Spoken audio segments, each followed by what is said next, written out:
The Legend of Sunset Shimmer, Ocarina of Time.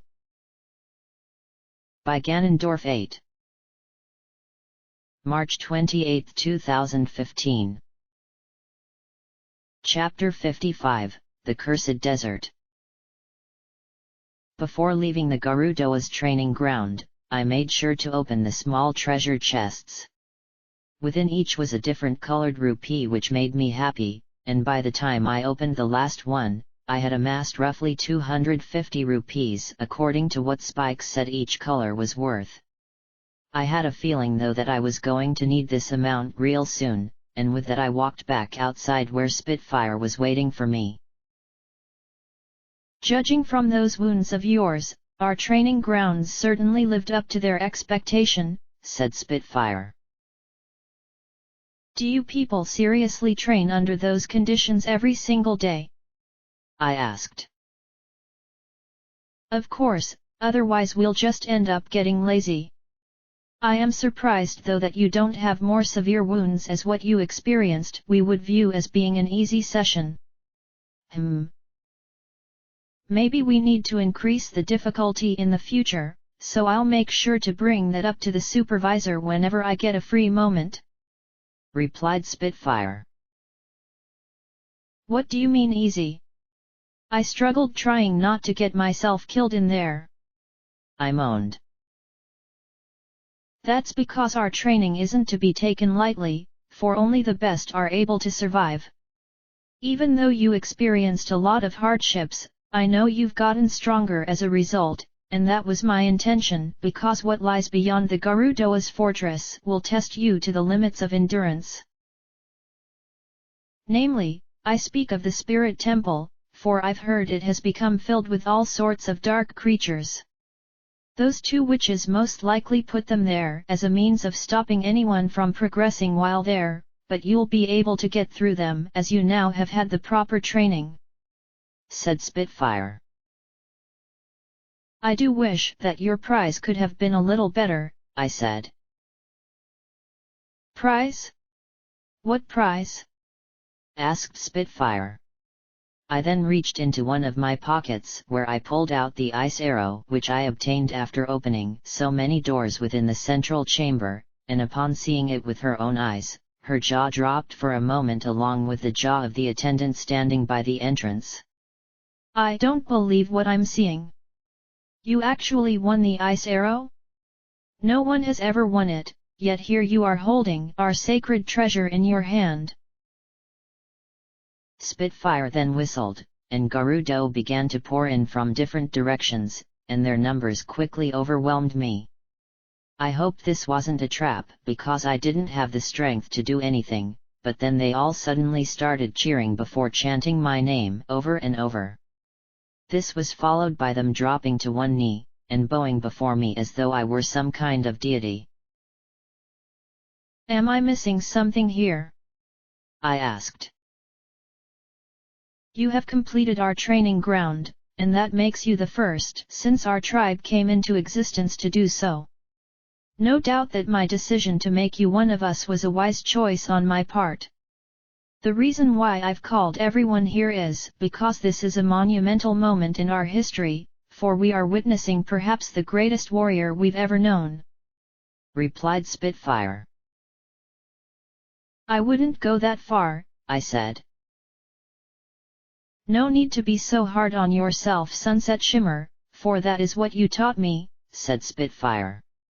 My words did end up getting through to her in their own fashion, yet seeing her smile and her people smiling with her was all I needed to see. I think it won't take as long as she thinks for them to forgive her for what happened. By the way, did you say that the prize could have been a little better? My heart quickly sank because I realized that I had insulted their sacred treasure, and I forgot that they are really sensitive about how outsiders view their customs. Yes, I did say that, I answered sadly. We have been meaning to get a better prize, but because no one had ever accomplished that task until you came along, we never bothered to get around to it. In fact, we just assumed the ice arrow was good enough considering how rare it is. said Spitfire. It's one of 3 magical arrows that exist in Hyrule, and together with the fire arrow that I picked up in Lake Hylia, the only one I'm missing is the light arrow, and its location is known only to the royal family. According to my partner Spike, most monsters are immune to being frozen, so in that sense its usefulness is non-existent. I'm proud that I was able to earn the sacred treasure of the Gerudo, but I'll be honest when I say that it could have been something a lot more, I said. Our ancestors found that magic arrow long ago, and left it behind as one of the sacred treasures of their society, said Spitfire.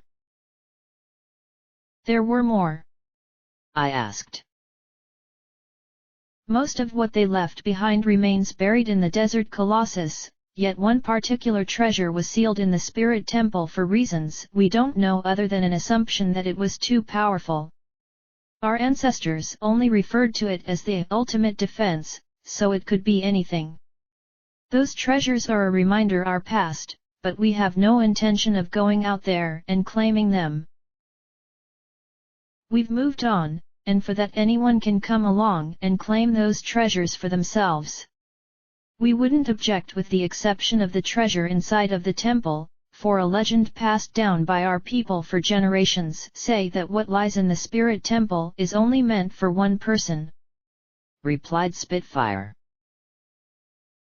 Do you know who that is? I asked. We don't, replied Spitfire. Whatever this treasure is, I had a feeling I'm supposed to get it. I'm not surprised that it's inside of the temple, for that's been the case every time I've found a new weapon. That's when I realized those witches reside there, so could they have found this treasure, and taken it for themselves? It looks like I know another reason for going to the desert aside from awakening the final sage, but then Spitfire decided to bring up something else. Now that I think about it, the Spirit Temple did house another treasure. 2 sacred treasures in the same location? This was definitely unexpected, but then I should have realized this kingdom never ceases to amaze me. So what is the other one? I asked. Gauntlets, answered Spitfire. That doesn't sound all that impressive to me because we're all wearing them, I said. What we wear are regular gauntlets that allow us to grip our weapons and the like, but these gauntlets are different in that they allow whoever wears them to push, pull, lift, and throw large stones, rocks, blocks, and boulders as though they were nothing. They used to exist in the Spirit Temple, but someone stole them 7 years ago, and they've never been seen since, said Spitfire. Who could have stolen them? I asked. Legends say that a kid came to the desert, but the chances of a kid making it through the wasteland are slim to none. Then again, the legends suggest the kid somehow warped into the desert Colossus by using a strange song, replied Spitfire. Now that is a strange legend, yet it somehow feels familiar to me as though I've gone and done it, but how could I considering I've never been there before? Something tells me this was a case of time paradox, just like what happened with Kakariko Village, so that meant I was the one who claimed those gauntlets. Would that also mean that I know what happened to Rainbow Dash despite? I had to keep this information a secret, for I don't want to alarm anyone. Guess we'll never know what happened, I said. Unless the kid grew up somehow and is walking around wearing those gauntlets, said Spitfire. I take it from those words that they're not made for children, I asked. Correct, because what could a child possibly do with the power to lift heavy objects? Anyway, you have earned our sacred treasure, and for that you've earned the praise of our tribe. You used a combination of strength, cunning, knowledge, weaponry, agility, and even luck to accomplish your goal. I have no doubt in my heart that the desert will not destroy you, replied Spitfire. That's when several Gerudo picked me up, and the entire group began to parade down the path as though I were some kind of national hero. It reminded me of back in the human world, where it took what seemed like forever to get the same kind of acceptance from the entire student body at Canterlot High. The group carried me along until we reached a giant gate which must be the entrance to the desert, and then they gently put me down before moving out of the way, where Spitfire walked up. "So this is where I need to go?" I asked. "Yes, for beyond this gate lies the haunted wasteland. In this accursed desert, a permanent sandstorm blinds you, thus limiting your vision, and no map can pinpoint one's location, making every step a blind one," replied Spitfire. "I heard from many people that anyone who ventures in there end up becoming lost," I said. "This is true, yet others were spared such a fate by finding themselves back here. Only the exalted Naburu has succeeded in making it through the wasteland, so you have big shoes to fill, Sunset Shimmer. Even though she found the spirit temple, and claimed it for her own before it was lost to her, her next attempt ended up resulting in her disappearance," said Spitfire. "How could she have disappeared like that when she made it originally?" I asked. "We don't know, so perhaps you might find the answer," replied Spitfire. "Oh, I intend to find out," I said. There were a lot of questions flowing through my mind regarding the fate of Rainbow Dash, yet no answers could be found, which made me feel frustrated. If she made it, there was no way she could have failed a second time. Then again, she could have disappeared somewhere in the desert colossus, or even inside of the temple. The only way I could find out was to go back in time.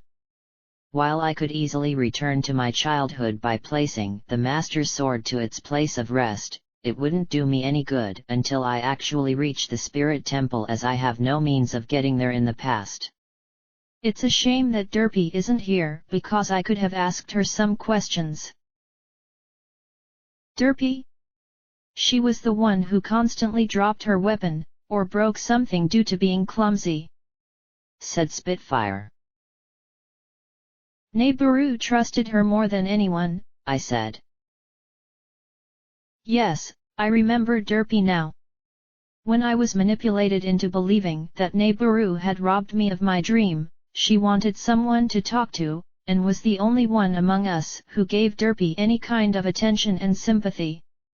That girl always was clumsy and uncoordinated, but Naburu saw great potential in her, so she took her on as an apprentice, if you will. It wasn't easy trying to teach someone who struggled with even the basic of tasks, but she kept at it, believing that this clumsy girl could become a beneficial member of the tribe," said Spitfire. "Did it end up happening?" I asked.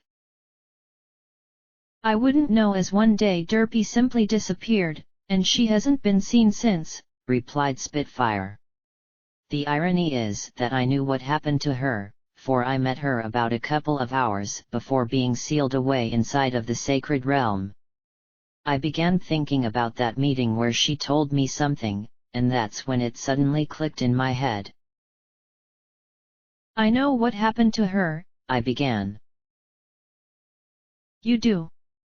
asked Spitfire.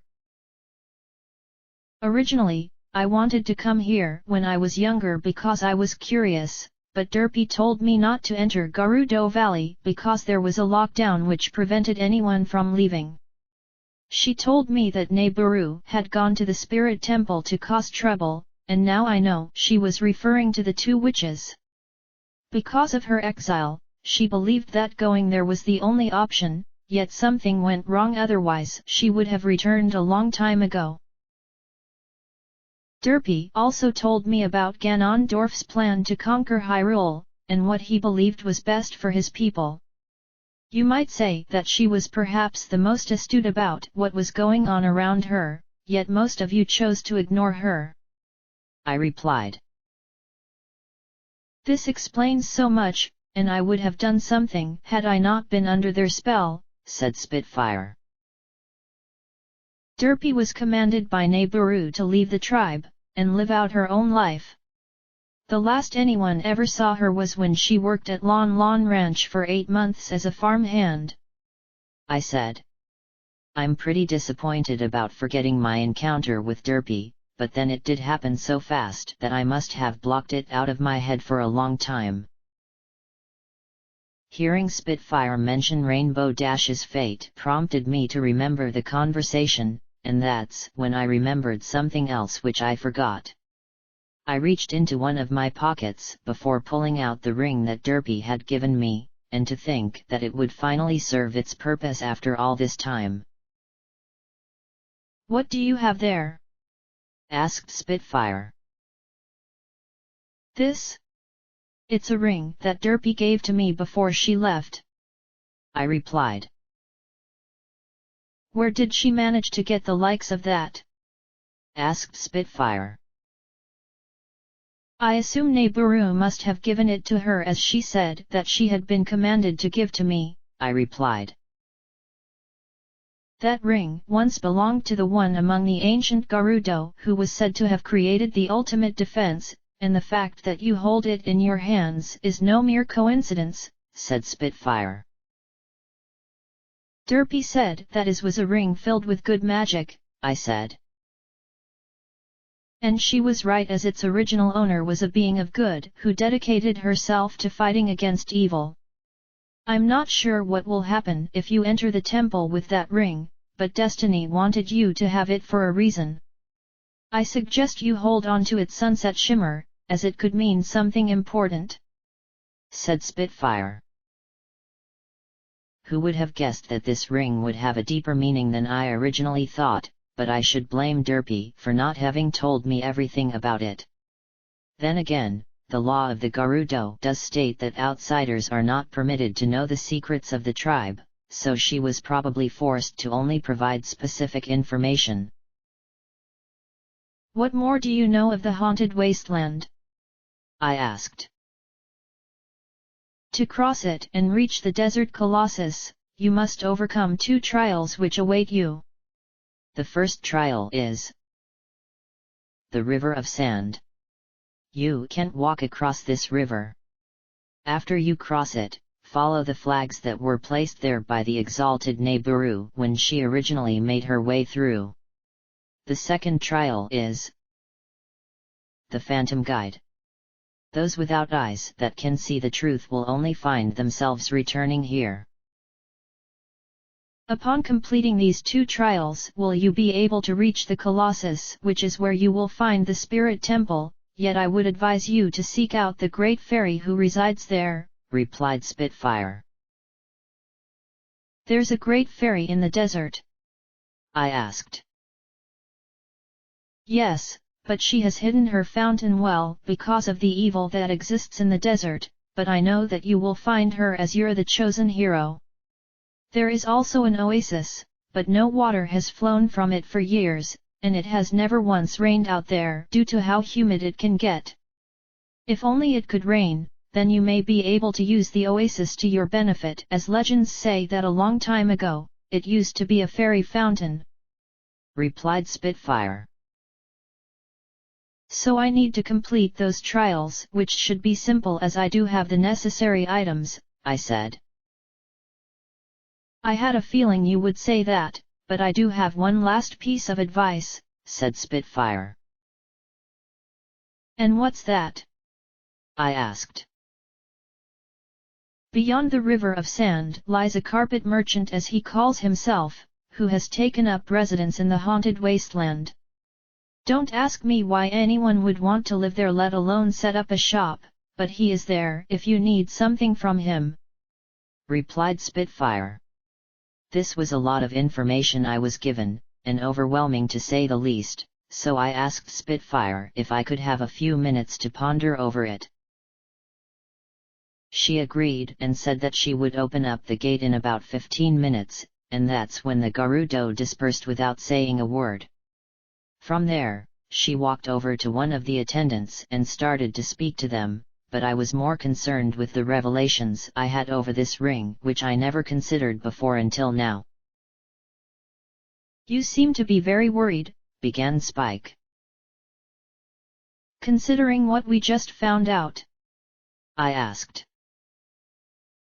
That ring turned out to be more useful than originally suspected, and I'll admit that I never figured it being of particular value until we were told the truth. Nibiru planned all of this because she knew things would spiral out of control, yet I suspect she wanted to give that ring to you herself, but her exile forced her hand, and she had to have her trusted subordinate Derpy give it to you," replied Spike. "Do you think the ring will allow me to find this ultimate defense?" I asked. If she didn't believe it would be useful, Nibiru would never have stolen it from the Spirit Temple in the first place. She wanted to save her people from Ganondorf, but was dealt with somehow before she could do anything, so now you have been tasked with completing her mission," replied Spike. "Unless we go back in time and find out," I said. "So you figured out that it was you who went to the desert as a child?" asked Spike. "It had to be me, as no one else has the power to travel back and forth through time, yet it brings up the notion of paradox again, which means something happened in the past which we witnessed, but we don't know what because we haven't done it yet, and we can't return to the desert in the past until I have the means of warping there. I know that we'll be getting a song from Sheik because Spitfire said that a kid warped to the temple, but I'm not sure where and when I will learn it. You know, I wish that we didn't have to rely on using time travel, as all it's been doing is confusing us, and making me feel really annoyed," I replied. "It has a tendency to do that," said Spike. "And then we have those gauntlets," I said. "It sounds like you acquired them somewhere in the past upon reaching the desert. If that's true, then it explains why you never found them, because we couldn't reach this area until now," said Spike. Who would have thought that the final temple would be the most difficult one of all, and I've not even reached it yet. "It's like Spitfire said, you must keep that ring on your person because it will enable you to receive this sacred treasure which was sealed away inside of the temple. To think that Nibiru placed such a burden on you without even realizing who you would become. I didn't know I was going to end up becoming the hero of time," I said. "And yet you've accepted it," added Spike. "Because I had no other choice in the matter," I said. "True, but would you have wanted it any other way?" asked Spike. "No, I suppose not, given how far I've come," I replied. "Yet?" asked Spike. "I just wish that they had given me a choice in the matter instead of forcing me to accepting the title of Hero of Time. If they had asked me, I would have said yes, because I want to save this world, but because they made me the hero, I've got a grudge against them for taking the decision out of my hands," I replied. "Feeling better now?" asked Spike. "A lot, actually, now that I've gotten that out of my system," I replied. Good thing I had finished my rant just in time, as Spitfire called me over to indicate that the time had come for me to enter the haunted wasteland. As I stared up at the huge gate, I had this chill run down my back. Was I afraid of what lied ahead? Or, was I afraid of never seeing Rainbow Dash again? Either way, I needed to be strong if I am to survive the 2 trials, and reach my destination. Spitfire then clapped her hands twice, and the gate slowly rose up with a creaking sound which was deafening for my ears. Upon the gate fully rising, I looked out at the horizon, and I could barely see some kind of mountain way off in the distance. Before me, was an endless expanse of desert which could very well be my final resting place if I'm not careful. I'm sure you can see that mountain, yes? At the base of it lies a giant statue of an ancient goddess whose name has been lost to the ages, and at the bottom of this goddess of the sand is the entrance to the spirit temple. Remember that you must follow the guideposts upon getting through the first trial, or you'll just come back to the beginning again," replied Spitfire. "Then I guess this is goodbye for real," I said. "You'll be coming back here again provided you can remember which way to go through the latter part of the wasteland, but I suspect you'll use a different method due to being the hero of time and all," said Spitfire. She then offered her hand as a sign of friendship, and I shook it in response before turning my attention towards the sand that awaited me to start walking on it. "Oh, and when you come back here, be sure to try out our horseback archery which can be found at the back of the fortress. I hear that one of our attendants has resumed starting it up again, and are giving away some interesting prizes. I'll be sure to go there when I'm next going through this way," I said. "Good luck," smiled Spitfire. "I'm going to need it," I said. "You'll be fine with the two of us tagging along." That voice startled me, and when I turned around, standing behind me was both Arya and Sonata. Both of them looked as though they were ready for some kind of expedition. "What is the meaning of this?" asked Spitfire.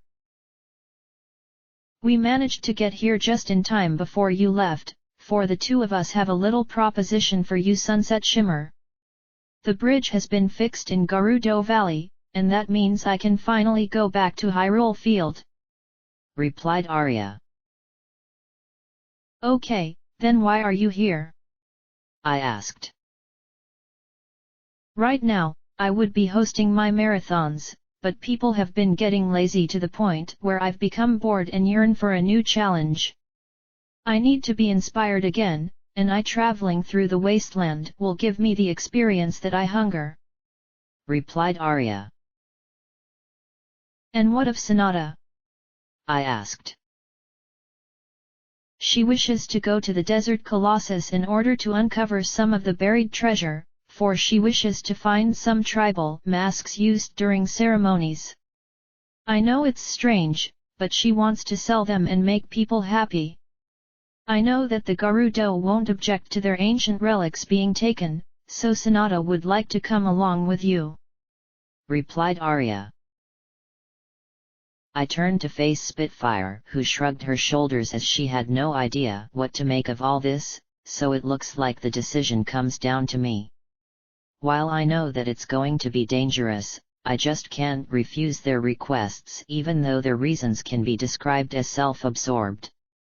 Plus, this could be the only time I'll ever get to travel with them on friendly terms. "What will you do?" asked Spitfire. "I'll allow them to come with me provided that they don't cause trouble," I replied. "Sonata won't be doing anything of the sort, as you should know how unusual she can be," said Arya. "And you?" I asked. "I just want to get some inspiration, so knowing me I'll be observing my surroundings," replied Arya.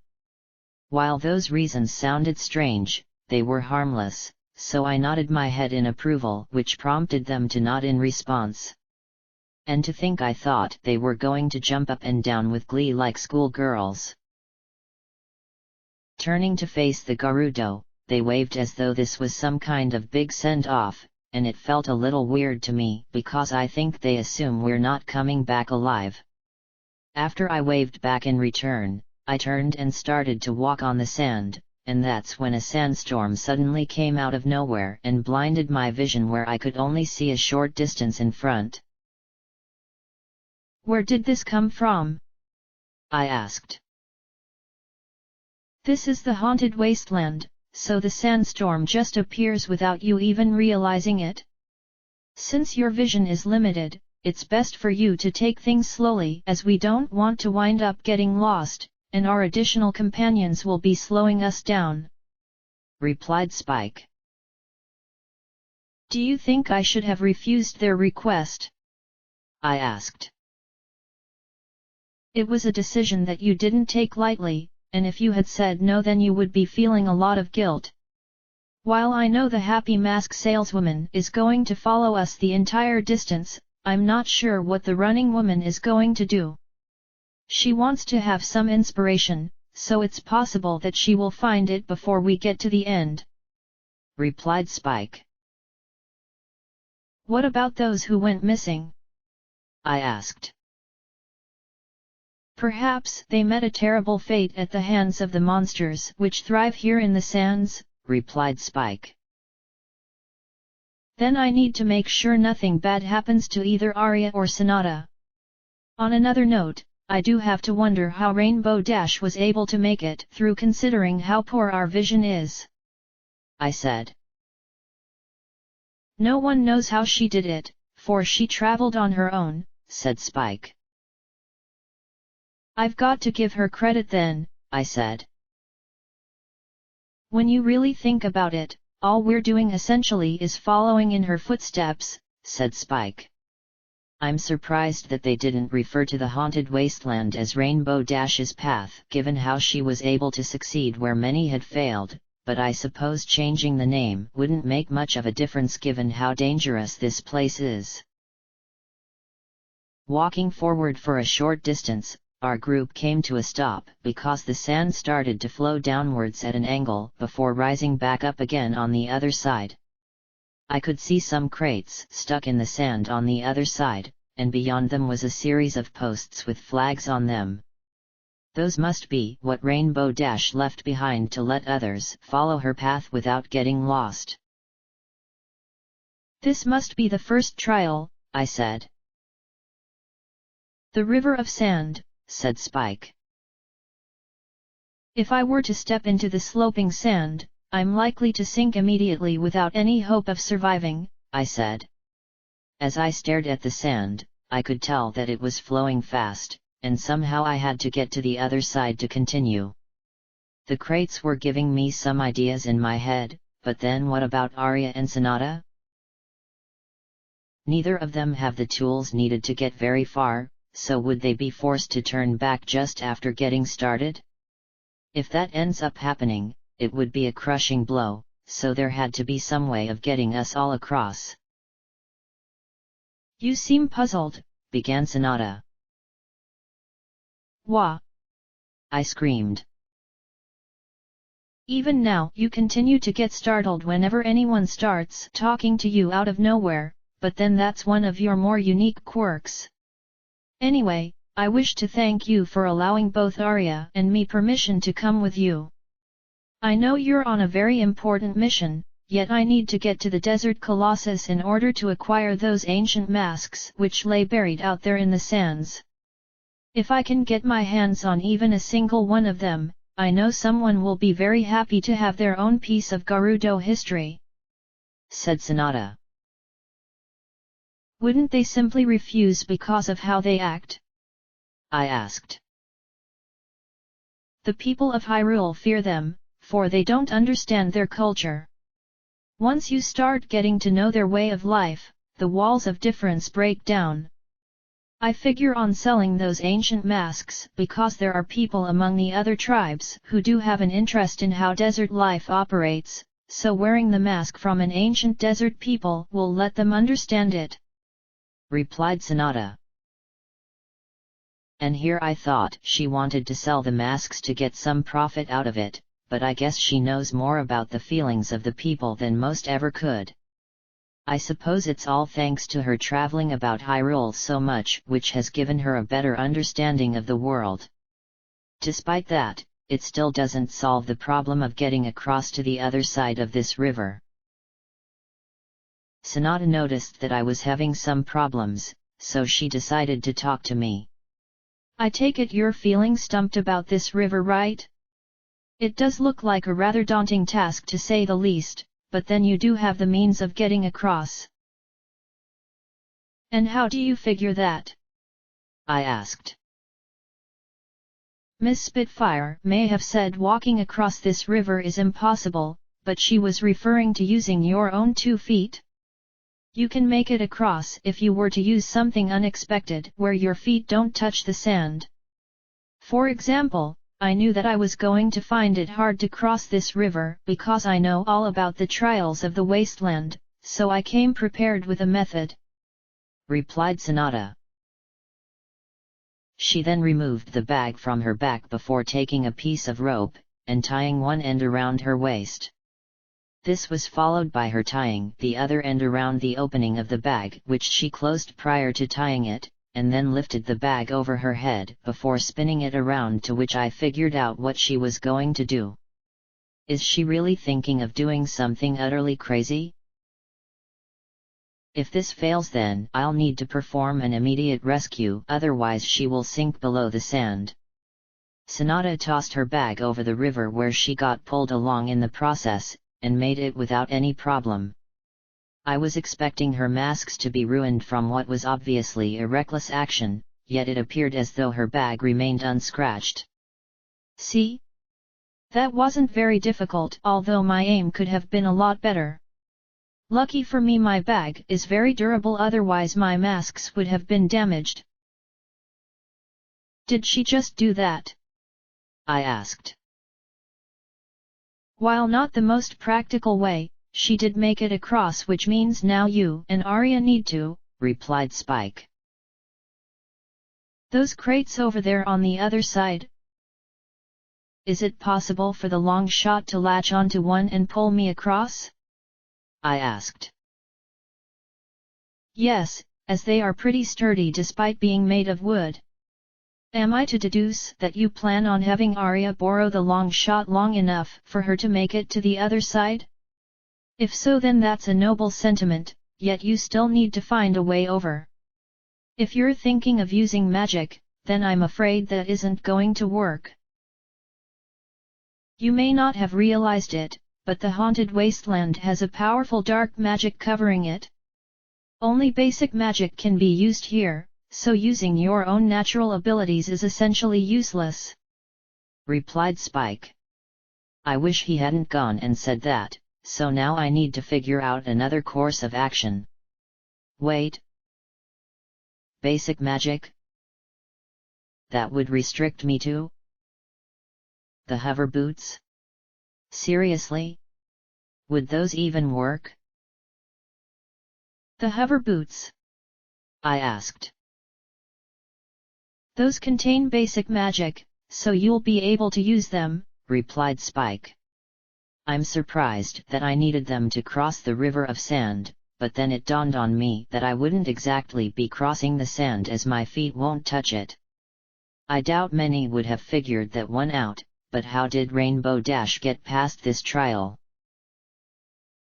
How did Sonata get over? Asked Arya as she came up towards me. You wouldn't believe me if I told you, I replied.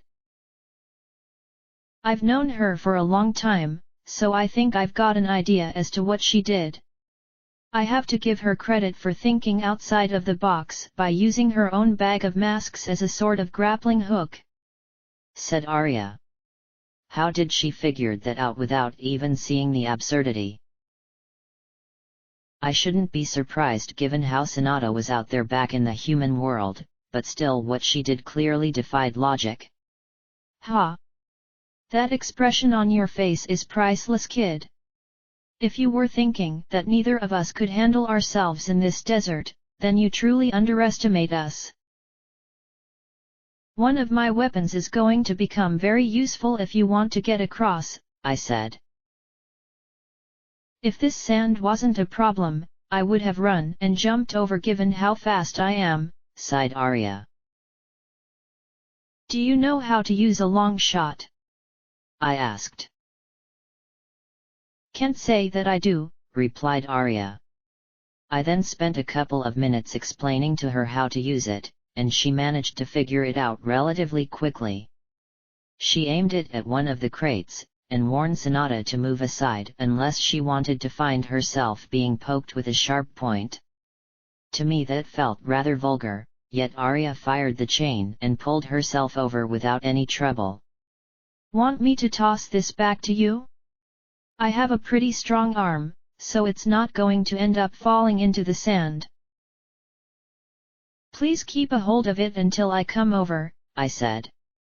Switching to the hover boots, this time I didn't slip around as my traction was completely fine, which must be due to the sand, so for once I felt glad to be wearing them on my feet. Looking down at the river, I gulped heavily, hoping that this would work, and then I started to run, where I found myself walking on the sand. The ability to hover wasn't wearing off for some strange reason, but I wasn't about to think of what it could mean as I ran up the other side. Not bad, kid, said Arya as she handed the long shot back to me. Looks like we all made it, I said. Now we need to follow the posts in order to reach the other trial, said Spike. I wonder how far we need to travel before getting to where we need to go, I asked.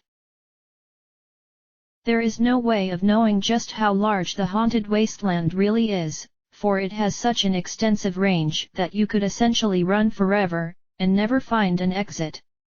All we know is that Nibiru placed those posts to serve as markers. In fact, if you look behind you right now, you can no longer see the Garudoa's fortress, replied Spike.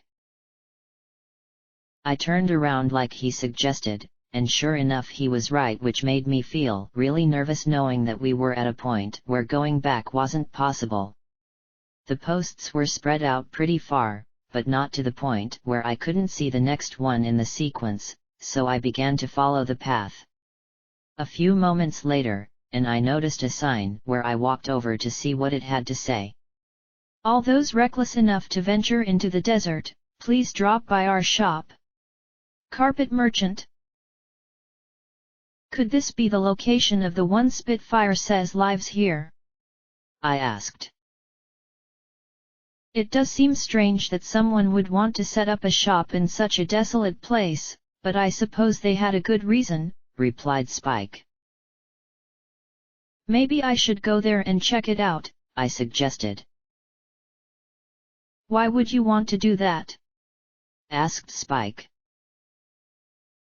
The merchant might have seen Rainbow Dash come by this way, and could provide us with some clues. Granted, she came by 7 years, so his memory may not be as good as it once was, I replied.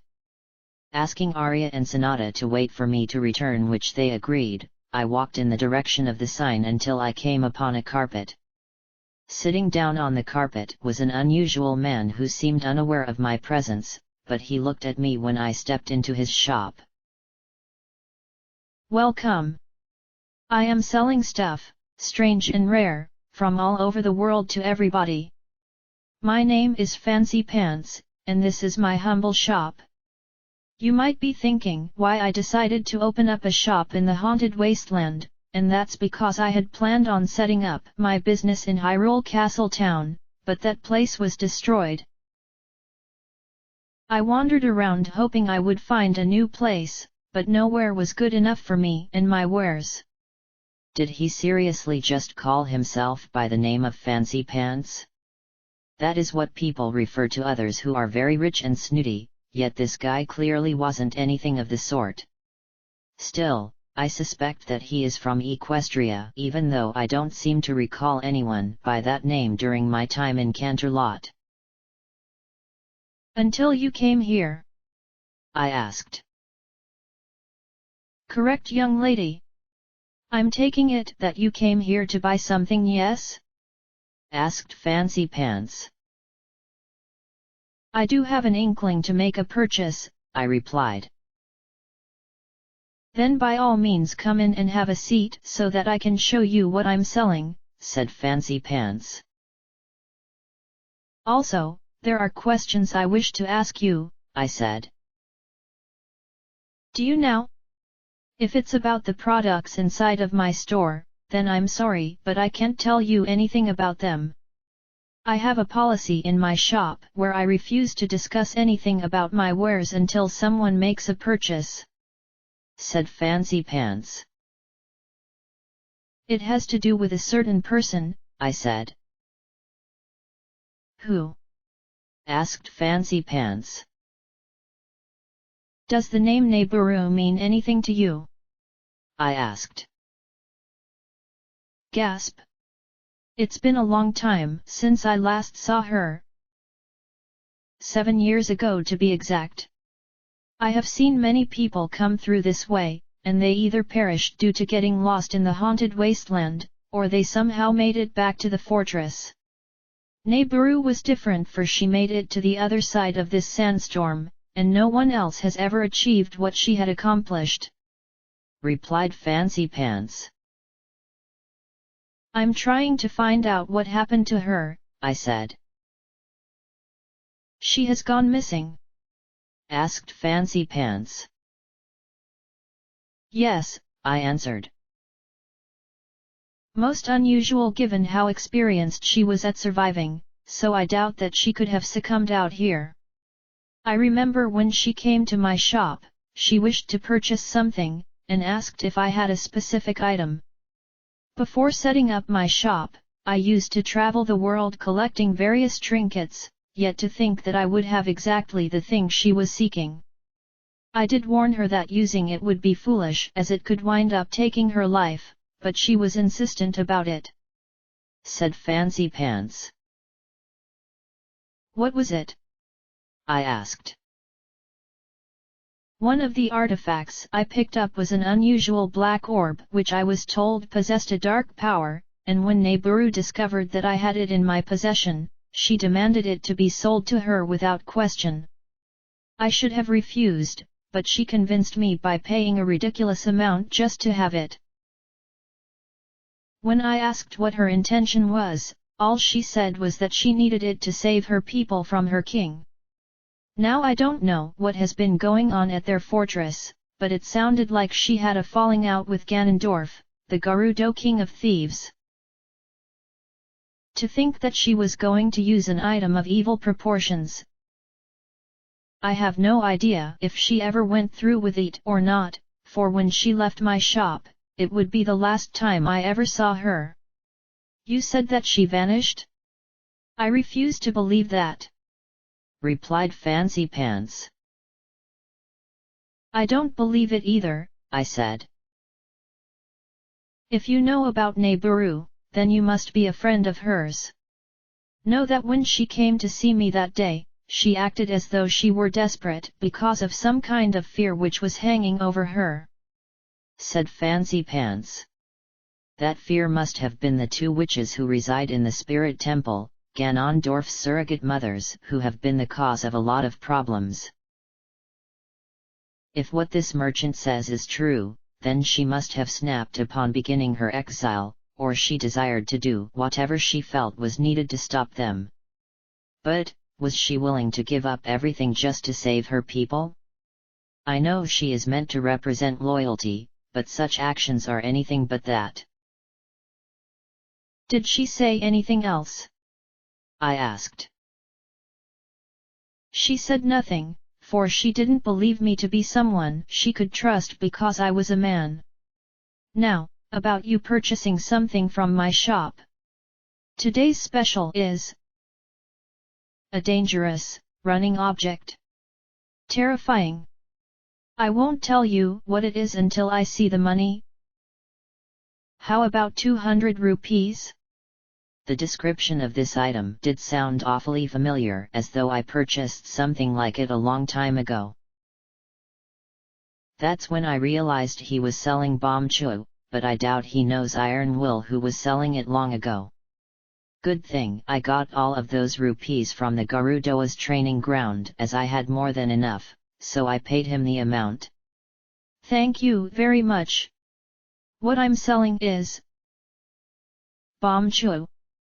The mark that will lead you to the Spirit Temple is the flag on the left outside the shop. Be seeing you. As he handed over the Bomb Chu to me, which consisted of 15 of them, I walked back to where the sign was, and where Arya and Sonata had been waiting for me. I told them that we were moving on, so we resumed our trek through the wasteland. The posts were still pretty easy to see, which was a good thing as the sand was starting to get stronger. Is something wrong? Asked Spike. I can't believe Rainbow Dash was willing to get something so dangerous, I replied. You shouldn't blame her for wanting something which she believed was going to save her people, but I do agree that she was acting rather reckless. While those two witches have caused so much pain, if Nibiru carried out whatever she was planning, it would have made things even worse, said Spike. Why say that in the past tense? I asked. This all happened 7 years ago, so if her plan had succeeded, we would have even more trouble here. It all must tie in with how she disappeared, yet there is much we don't know, and we probably won't find out until we travel back into the past, replied Spike.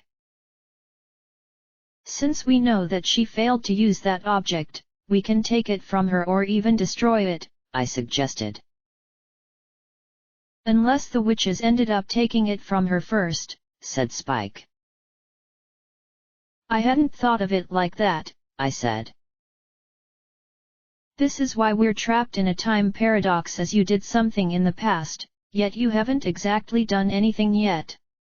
Everyone else is unaffected because all they know is what happened in the past as a means of it being nothing more than history, but you need to experience it in the past before coming back to the present, said Spike. Once again, I really don't like this whole time paradox as it's nothing but confusing. Rainbow Dash and her fate is the source of all of this, so I need to learn the appropriate warp song from Sheik, but when that will be remains to be seen. After walking which felt like forever, something large was coming up in front of me, and it turned out to be some kind of altar, or maybe a raised platform. There were flags surrounding this location, but they stopped there and don't go on any further. I guess this is as far as we go, I said. Don't be so quick to give up, said Arya. We have no more flags guiding us along, I said. That's because they were placed in the haunted wasteland to guide us to this exact location, which is where the second trial is supposed to take place. I'm surprised you've already forgotten about the phantom guide who should be around here. Are you surprised, kid? Ha! Don't be. In all seriousness though, I'm also an honorary member of the Gerudo tribe, and I once asked Spitfire about those trials because I was curious, said Arya. You never told me you were one of them, I said. Because quite simply, you never asked.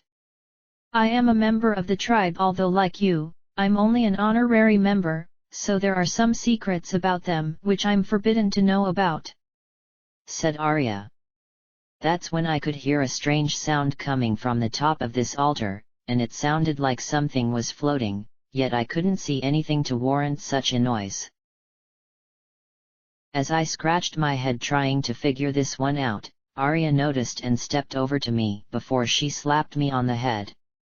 Sorry for doing that, Sunset Shimmer, but I think it's pretty obvious that what we're hearing right now is the Phantom Guide. I'm surprised that it's been waiting here all this time, I said. The Phantom is said to only move when one can see it, but you need eyes that can see the truth according to Gerudo legend. If we don't have the means of seeing it, we're essentially stuck here unless we take a wrong direction, and wind up back at the fortress, said Arya. Good thing I have the lens of truth, I said as I took it out. You've actually got it? Well, call me impressed, kid. Guess I owe you an apology as I've been talking down to you when in fact you've been prepared to handle this journey better than either myself or Sonata. I'm also sorry for scolding you about the desert as you never knew what was located here until Spitfire told you about the 2 trials, said Arya. You don't need to apologize for anything as it's my fault that I'm not familiar with certain legends, I said. So where do you need to activate the lens to be able to see the phantom guide? Asked Arya. I'm guessing somewhere on top of this altar, I replied. We'll follow behind you, said Arya. As I walked up a spiral staircase which led me to the top of the altar, the sound was getting louder, and I soon came upon a plaque which must explain what I need to do here. One who has the Eye of Truth will be visited by a friendly spirit. So I take it that the phantom must be some kind of Poe, and one that was friendly given what the plaque is saying. The instant I raised the lens to my eye, a Poe did appear, yet it started to float away, so I began to run after it with Arya and Sonata following along behind me. I'll be your guide on your way, but coming back, I won't play. I'll show you the only way to go, so follow me and don't be slow. I like the idea of someone guiding us, said Sonata. That doesn't surprise me, said Arya. If this phantom wasn't willing to lead us to where we need to go, we would never make it to the desert colossus. The way I am looking at it, we need to follow it exactly, or else we'll be taking a trip all the way back to the beginning again. Sunset Shimmer, I hope that you have plenty of magic power because I wouldn't like it if you were to suddenly run out, said Sonata. I have plenty to use so we'll be okay, I smiled. Hearing that makes me happy, said Sonata. I'm actually worried about you because Arya and I have the means of keeping up with the phantom because we're fast enough, but you are carrying around that heavy bag on your back. I'm sure you're being forced to run at a slower pace due to how heavy it is, I said. You don't need to be concerned about my well-being, for I have been traveling around the kingdom with this heavy load on me for years. I have long gotten adjusted to having this weight on me, and it doesn't slow me down in the manner which you think. Besides, when I acquire those masks which are buried out there in the Colossus, my bag will become even heavier than before, said Sonata.